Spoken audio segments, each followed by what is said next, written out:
His helmsman is Ken MacLeod. I'd been on the boat since she came out, you know, nearly 2 years. He was a nice man. He was very good to work for and very capable, I would say. He was very private, put it that way, yes. He never really made any conversation with you, you know. He just done his job. At 8:40 p.m., the Wahine leaves Lyttelton Harbour.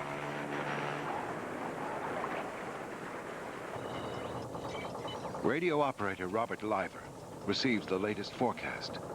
The cyclone is at the northmost tip of New Zealand, moving south at a moderate 20 knots.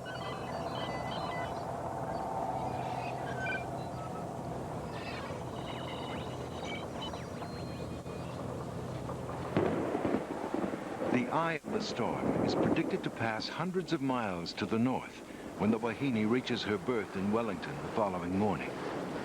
In 2 years of service, she has never been late. The storm hadn't hit. It was still quite calm. And I do remember part of the crossing was rough, but not too rough. We felt a lot of banging, you know, that sort of thing. Not rolling as much as just the banging.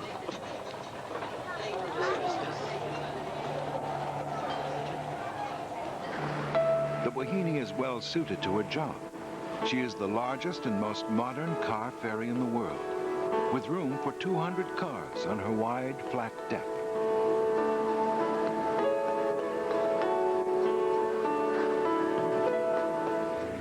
This roll-on, roll-off design is common to ferries throughout the world, a design for convenience that will prove deadly.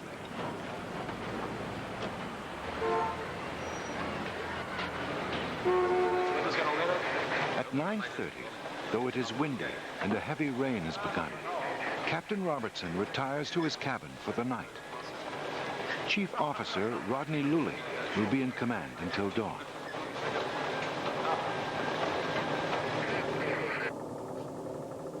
Robertson is confident his ship can withstand the worst the sea has to offer. In 2 years of service, the Wahine has never failed him.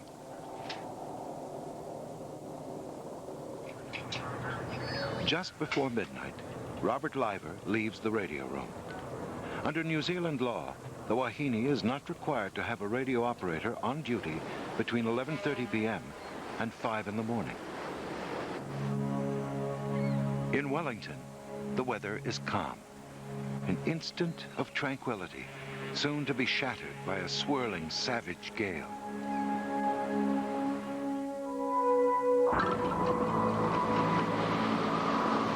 All night, Cyclone Giselle tears a path of destruction across the North Island.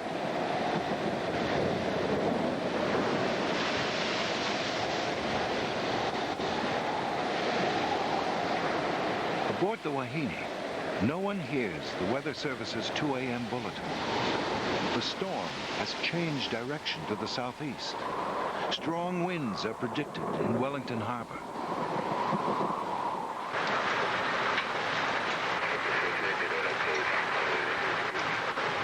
Unaware of the storm's change of course, the crew of the Wahine heads the ship right toward the cyclone.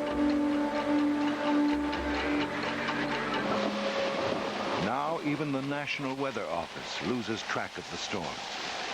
There are only a handful of reporting stations on the sparsely populated North Island. None of them awake and operational. Giselle doubles in power and surges toward Wellington. On a collision course with the unsuspecting, sleeping Wahine.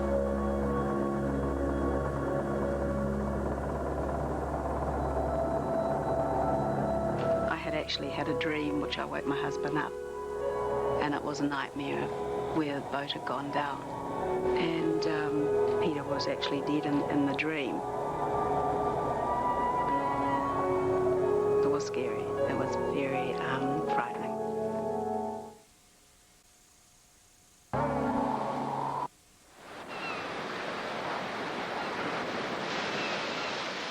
The meeting ground of the ferocious cyclone Giselle and the ferry Wahine is Cook Strait, the 60-mile waterway that divides New Zealand. Guarding the strait, the jagged rocks of Barrett Reef. Here, the shipping channel is only a half-mile wide and barely 60 feet deep.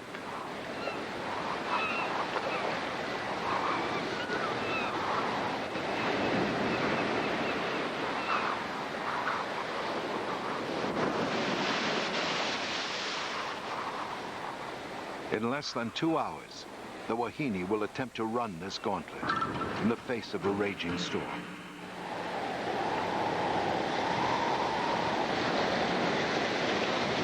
Miles out in Cook Strait, the Wahine is pushing through strong wind and heavy rain.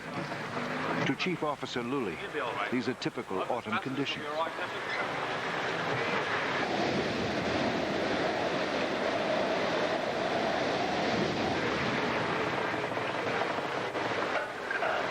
Lully calls the weather station on a hill overlooking Wellington Harbour. The station operator reports winds blowing 40 to 50 miles an hour. Nothing the Wahine cannot handle. But no one has alerted the Wellington weather station. Giselle has struck only 50 miles to the north, gusting up to 100 miles an hour and closing in on Wellington.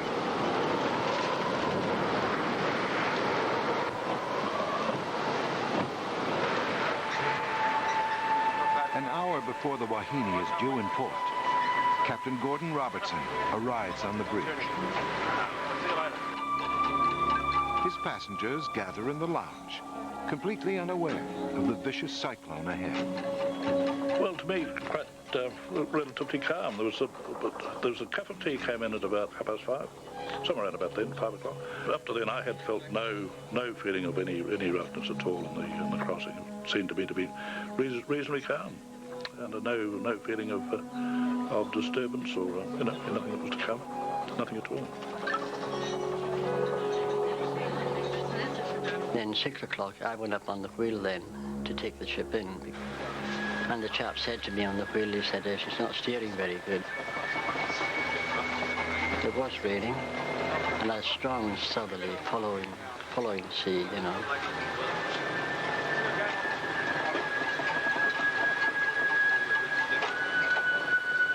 Still confident that he can bring the Wahine in on time, Captain Robertson decides to enter the narrow, shallow channel. It is the point of no return.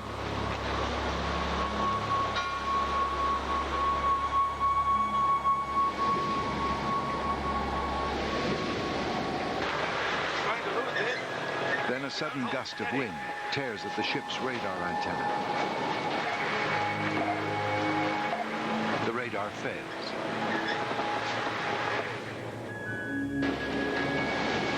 Ferocious storm in New Zealand's history slams into the ferry with all her fury.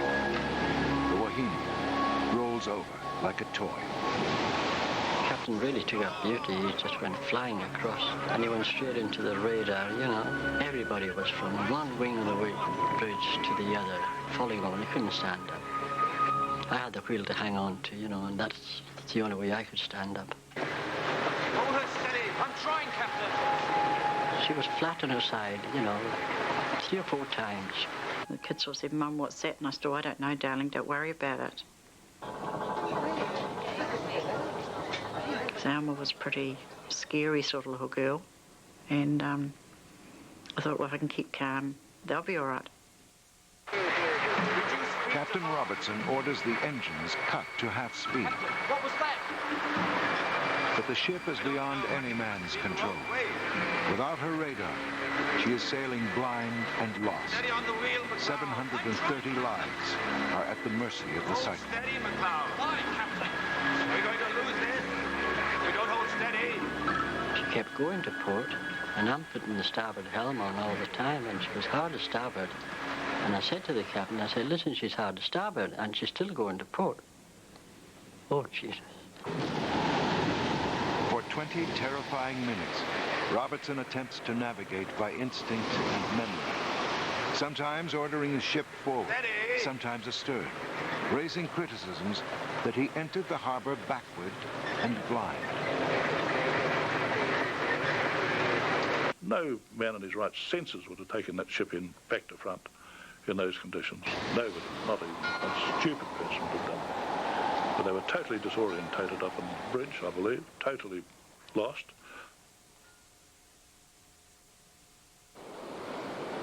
On shore, a resident named Stuart Young watches the drama unfold.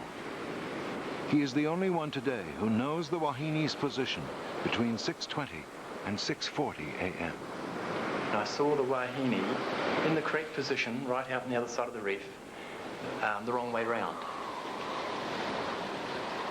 It was about 10 minutes later, suddenly we saw the Wahine right in front of us, only 200 or 300 yards off the beach here, facing directly at us, leaning over in the southerly gale and being blown sideways up this channel. Straight into Barrack Reef. And then on the port wing, the second mate was there, and he called out, "There's rocks astern." Rocks astern. McLeod, hard to pull. Aye, sir. Pull ahead. Pull ahead, sir. But it was too late. What have we hit, Hector? The Wahine smashes on the reef, stern first. Right down. Radio operator Liver has time to send one short plea for help. SOS, going ashore. All passengers to muster stations. All passengers to muster stations.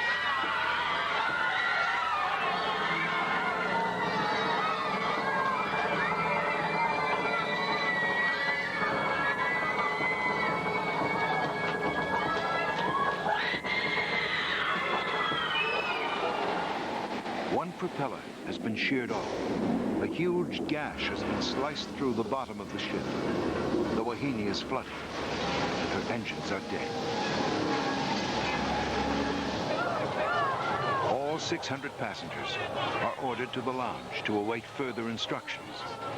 Then, a terrifying realization. The Wahine has made no provision for the rescue of small children.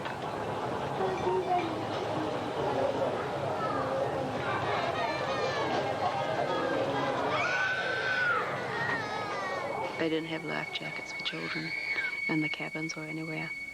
And so you saw these tiny little things, and I can remember feeling, thank God I didn't have children, because well, the life jackets were fairly big, even for me. And if you put a baby in one, I mean, it wasn't going to last 5 minutes.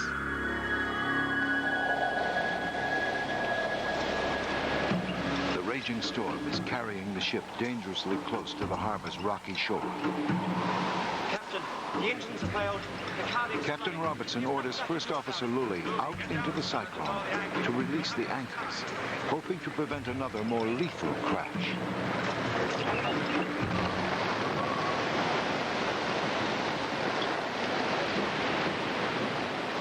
The mate and the boatswain went straight forward. And how they got forward, I don't know. They were crawling on their hands and knees to get up there.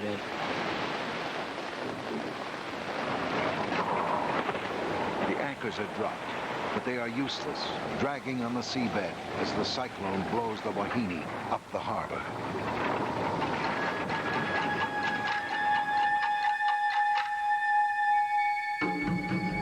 While her passengers huddle in their life jackets, the ferry that was to take them home for Easter is at the mercy of an unstoppable storm.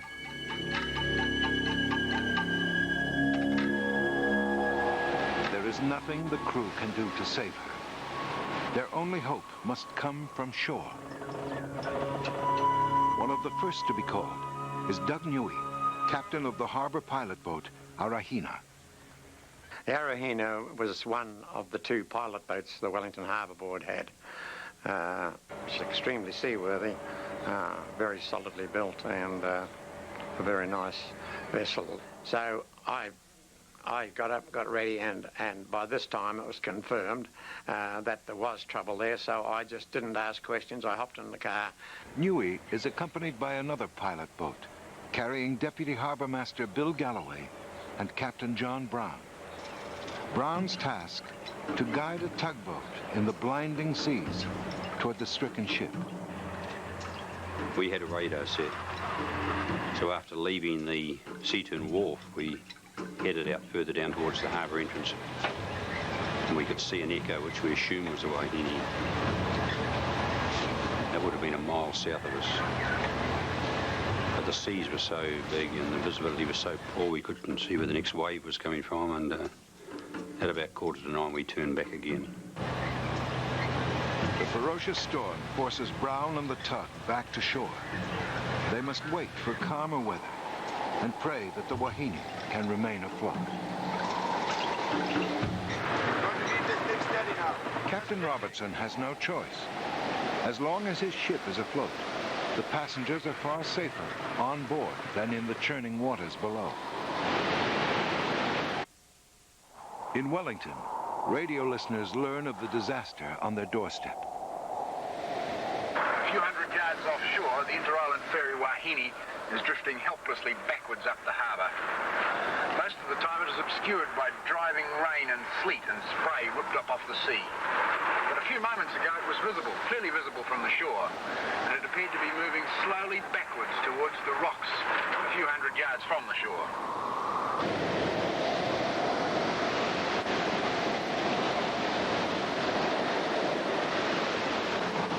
On the Wahine, the ship's officers assure passengers they are in no immediate danger.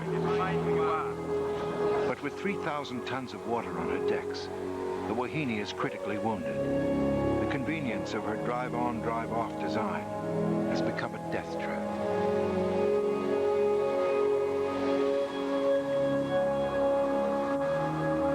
Water could go nowhere. Once the vehicle deck had sunk below the level of the outside sea, no water could go anywhere. It just had to stay there. And so the ship's fate was doomed from that moment, really. For the next 4 hours, the ship is wrenched helplessly up the harbour, only a few hundred yards from shore, yet beyond rescue in the howling cyclone. The wonder of it was that they didn't stay on the reef. If the vessel had stayed on the reef, she would have broken up very quickly and 750 people would have drowned. The waves are just enormous, but they put anchors down, and she dragged her anchors down the other side of the reef all morning, and eventually dragged her anchors into the harbour entrance.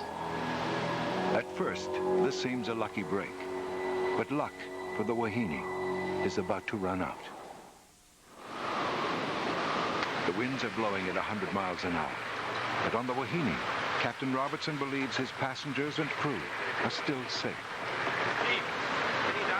He said it was under control. They controlled the flooding. They had sustained damage, but they'd controlled it, and we all assumed that we would wait for the weather to moderate before any weather attempts were made, and then we'd be able to tow the ship around into calm waters, is what we thought would happen.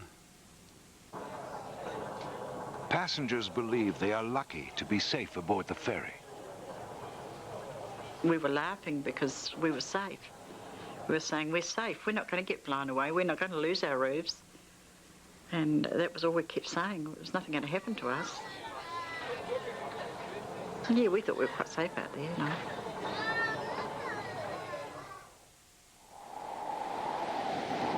At 11 a.m., the harbour tug finally reaches the Wahine. Its goal, to get a line to the ship and tow her to a sheltered part of the harbour. We saw the line come on board. And to even think what they were going to do was to us incredible.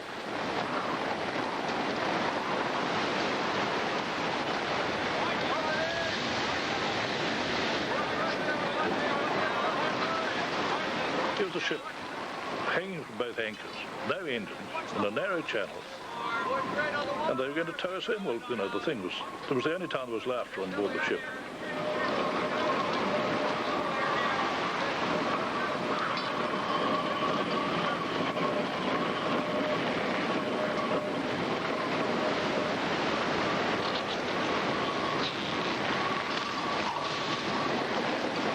Wave came along and just snapped like a carrot. So I don't know what they thought they were doing, I really don't.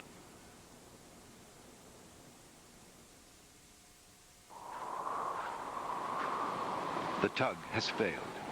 Harbour Master Bill Galloway now decides he must somehow get aboard the ship and tell Captain Robertson that the situation is far more serious than he may think. Galloway said to me, I think he's got more water on board than what he realises. Do you think we could get alongside and I'll go on board? And sometimes two heads are better than one at making decisions. I think he felt if he could get aboard and have a talk to the captain, and he jumped on board the ladder and climbed like hell.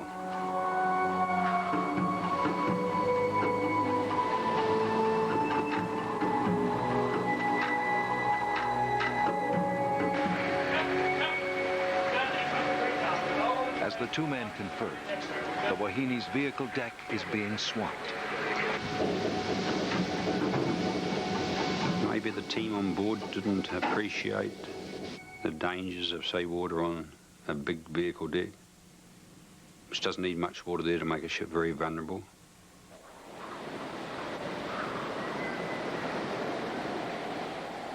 The weight of the water rolls her from port to starboard and then back again. Cars, cargo, and water shift to one side, leaving the ship perilously off balance. Yet no word of the crisis has reached the passengers. Some think the worst is over, but the worst is yet to come.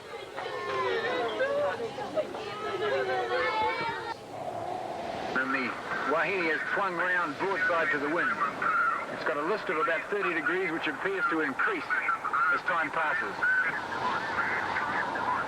The Wahine apparently seems to be sinking now. By 1 in the afternoon, the Wahine has swung around. One side open to the wind, the other side sheltered. Captain Robertson decides it's now or never. Give the order, abandon ship. Abandon ship. We are about to abandon ship. All persons are to proceed to the starboard side of the ship. The announcement was a silly one. But all passengers go to the starboard side. Now, you know, most of the passengers, I don't think, knew which was port, which was starboard, hadn't a clue.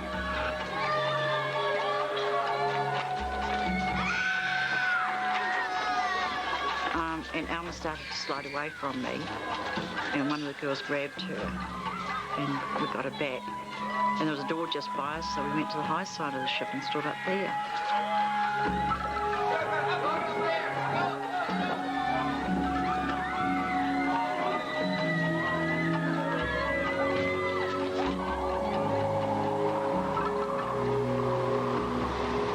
Disoriented and terrified, passengers search for crewmen to help.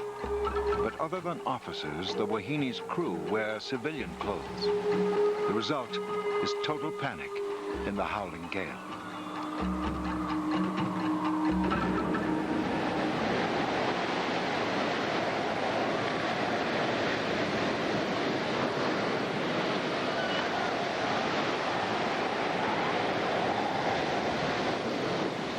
Half the ship's lifeboats hang useless in the air. In the others, there is only room for half the people aboard.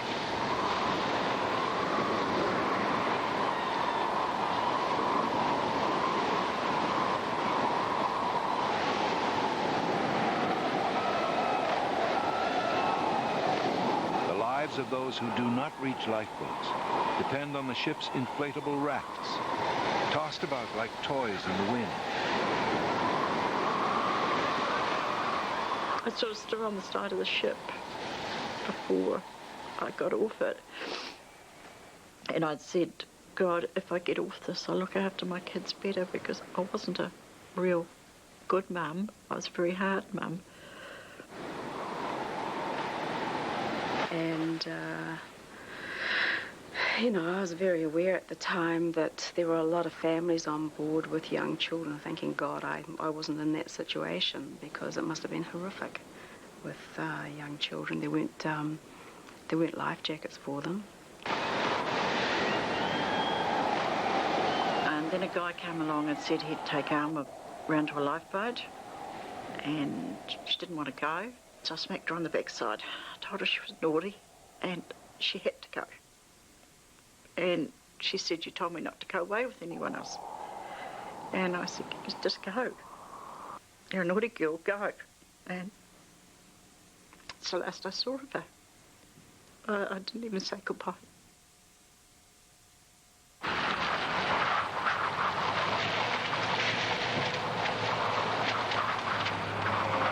On shore, civilian volunteers join police and military rescue convoys to pick up survivors at sea tomb, a nearly impossible task in the raging cyclone. I went out, my brother and my boat, to try to rescue people because we could see boats capsizing out there, and launched our boat from Seaturn, but we were caught in a giant wave ourselves, and our vessel went up on a wave and fell over backwards on top of us. My brother nearly drowned, and the boat ended up on the rocks. It was altogether a disastrous day.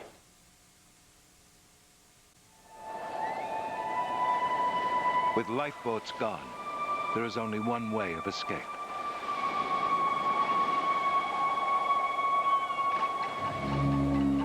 The people were just jumping straight into the sea. You know, it was marvelous. I couldn't believe it. Yeah. And then after a while, well, I thought to myself, how am I going to get up? So, I mean, I can't swim. Susan Madaras jumps, leaving her husband, Peter, behind. I have no idea why I jumped. It was just instinctive. I think I'd had enough. I was frightened, I was scared. And then I looked up and remember feeling so guilty because I hadn't even said goodbye to Peter, and I pleaded with him to jump, and he wouldn't. And I wanted him with me. I mean, we'd only just been married.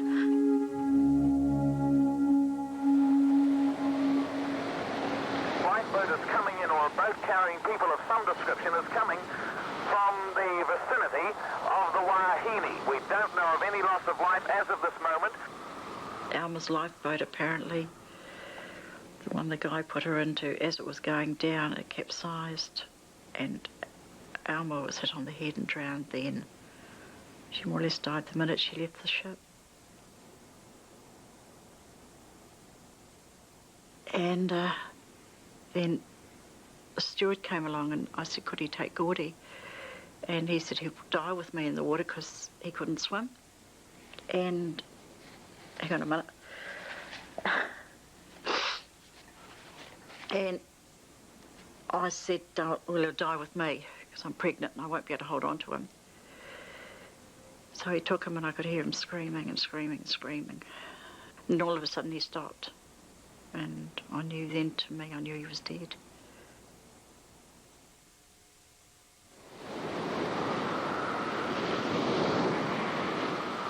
On the west side of Wellington Harbour, the suburb of Seatoun.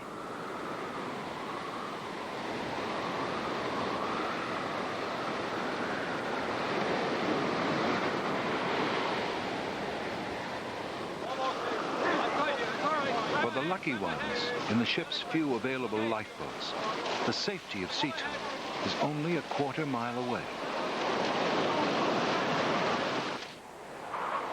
The last to abandon the Wahine, yet among those who reach Seatoun, is Captain Robertson himself, secure in his belief that every one of his passengers will be successfully rescued.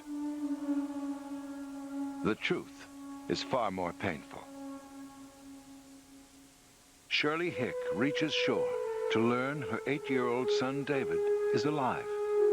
Her daughter, Alma, is dead. And now she learns the fate of her baby son, Gordon. It is the boy's first birthday. He drowned in the steward's arms, and the steward had let him go.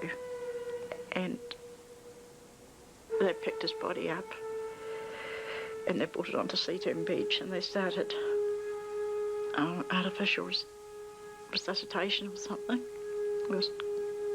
And the steward kept telling them not to because he'd been dead for about 20 minutes in the water. He was just blue, you know. They said, no, we've got to save the life. And I said, it's not a life. I said, it's horrible. I mean, this was my year-old baby that day.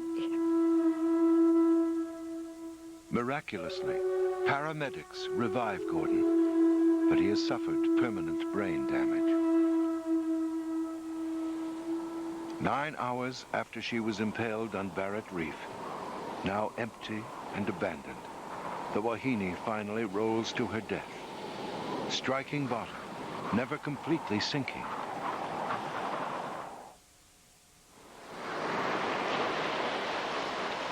But Cyclone Giselle has one last fatal surprise. She stops. An eerie calm settles over Wellington. Then, the water she has pushed up the harbor floods back out viciously, dragging 250 men, women, and children away from the rescuers at Seatoon. They are swept toward the deserted far side of the harbor, beyond the community of Eastbourne, a 3-mile stretch of jagged rocks, beyond the reach of rescuers.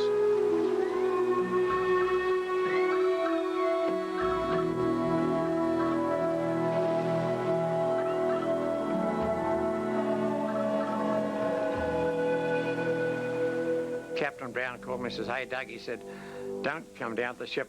The people are abandoning ship, he says, and they're being swept over to the Eastbourne side of the harbour. So I altered course and went over towards the Eastbourne side. And the wind had dropped, incidentally. It just went boom, and in about 2 minutes, no wind. Just stopped like that.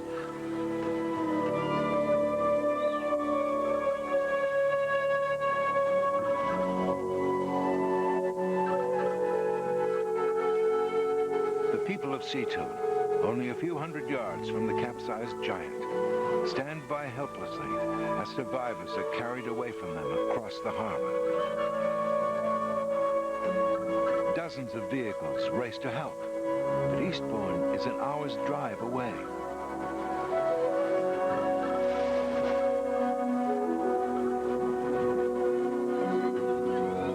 Only the rescue boats can save them now. But there are too many people in the water, and not enough time.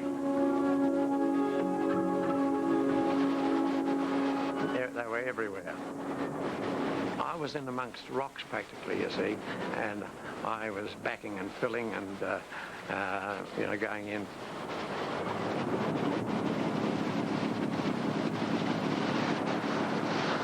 You'd be in a position where you couldn't get close enough to a person to pick them up because of the very confined area. And they would look at you. You could see them looking up and thinking, why aren't you picking me up?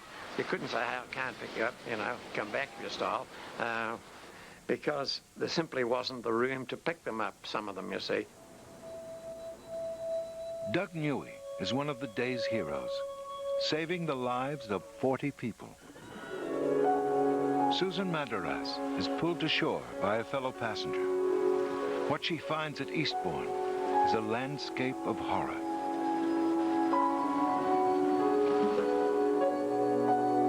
But what got me is the dead bodies that were lying about. These people were dying from hypothermia, they were older, they had no clothing on that had been ripped off, and nobody was there to tell them to get up and move, and it was all too late. And other people, I suppose, have been dashed against the rocks. Survivors are stunned, finding no one on the shore to help them. It was a beach in the harbour, totally deserted bar for all these dead bodies that were lying there, just like dead fish washed up. Nobody near them. And I couldn't believe it. I just simply, it was just more and more staggered as it went up the... 223 people scramble up the rocks. After 3 hours in the water, they're exhausted and numb. 43 people die, not from drowning, but from exposure on the lacerating shore. John Fulton walks a mile to the Eastbourne gate, only to discover why there are no rescuers to help. The answer leaves him outraged. And then there's a police block, and I found 15 Land Rovers parked there, you know, sort of four-wheel drive vehicles. And I said to them, for goodness sake, can you send them down the beach? People are dying down there, dead and dying, and want help. I said to the big sergeant, he said, no, he said, they have to take you to Eastbourne, to the hall. And I said, there's a perfectly good road down there. There's nothing to stop them going down there. No, he said, they wanted, no, you refused to move. So.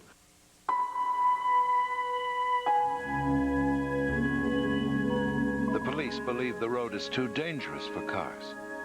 When they finally lift their blockade, for dozens on the beach, it is too late.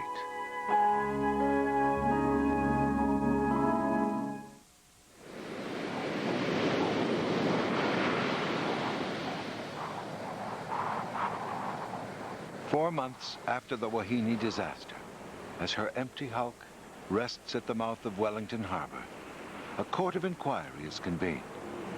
Captain Robertson is assailed.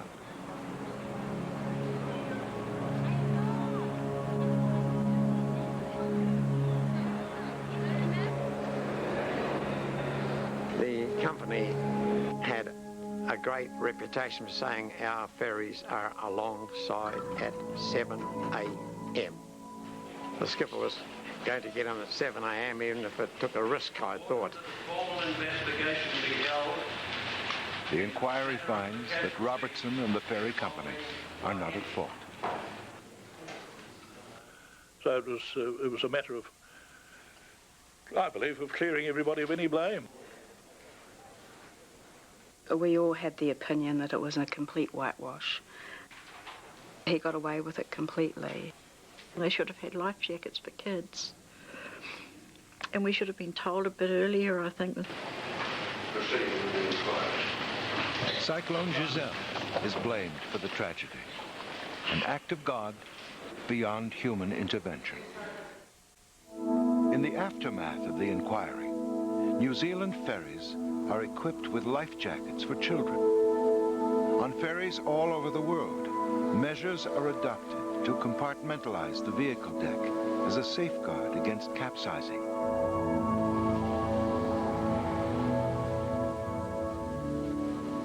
Ships over the years, I suppose, have been designed, one, to make money, and two, to avoid paying dues. And in the early days, safety probably came a distant third. It has changed now, I'm glad to say, but crew life jackets have all been marked since that day, that people on the ship didn't know who were the crew and who were the passengers. So it couldn't really happen again like it happened there. Captain Gordon Robertson never again commands a passenger vessel. He dies in 1973 of cancer.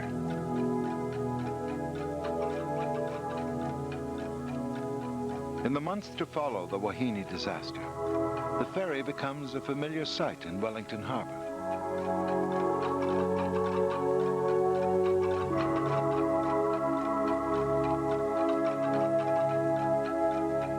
The ship's cargo and the vehicles it carried slowly emerge as salvagers attempt to break up the ship and bring it ashore.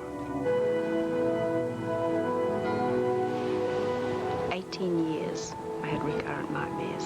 18 years of having exactly the same nightmare, and as it's the ship falling over, another boat, I could be up a river, another boat coming out and rescuing me, and that boat fell over, another boat coming ad infinitum. But something as horrific as that doesn't leave your mind so easily. Yes, still angry. I really was wild, savage, and feeling that the thing had been so badly mishandled right from the start. Inside a harbour, it seems incredible that inside a harbour of the capital city of the country, that so many people died so unnecessarily. I've lived it for the whole 29 years. I can still see the day, and yet I've had people say I should have forgotten it. It's not good to remember it. So I live with it every day, and I'll always live with it. It's just something that you can't get away from.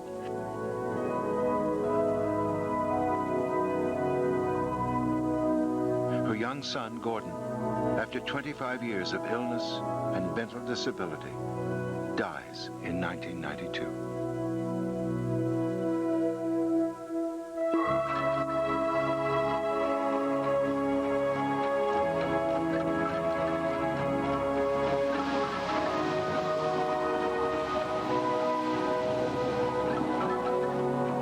April 10th, 1968. A day when a catalogue of tiny mistakes swelled into a nightmare. A day when the worst storm in New Zealand's history tore families apart. When their ferry became fatally trapped in a conspiracy of nature and time.